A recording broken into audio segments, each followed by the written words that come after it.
Nakita na ako ng cluster lashes na hindi tumatama sa salamin. Ayan, diba? Another cluster lashes, Reco. So, glue-free din to. Lately kasi gusto ko na yung mga ganito kasi ang dali lang niya ilagay sa pilik mata. So, ito kahit nakasalamin ako, hindi siya tumatama dun sa salamin ko, which is gusto ko yon. Kasi tagal ko na rin naghahanap nung hindi masyado mahaba, yung natural lang tingnan, and hindi tumatama sa salamin. Same procedure lang, i-curl nyo lang yung eyelashes nyo, tapos sa dulo nun, dun nyo i-connect yung glue-free na cluster lashes. So, simulan natin dito sa may dulo. Lagay lang natin siya dyan.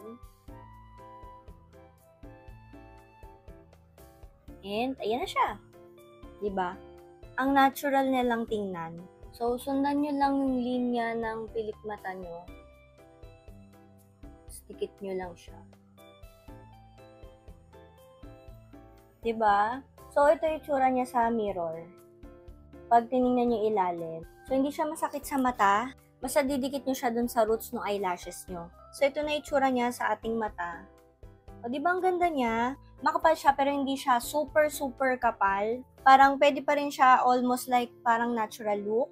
And also, kahit pumikit ka, walang glue ka na nararamdaman. May iba kasing cluster lashes na gano'n. Like, pag pumikit ng ganyan, tapos nagdidikit yun dito sa lower lashes, saka yung upper lashes. Tapos, kapag nagsuot kayo ng salamin, ayan o, hindi siya lumalapat or dumidikit sa salamin. Ayan. O, diba? Ang bongga. O, kaya gustong-gusto ko to eh.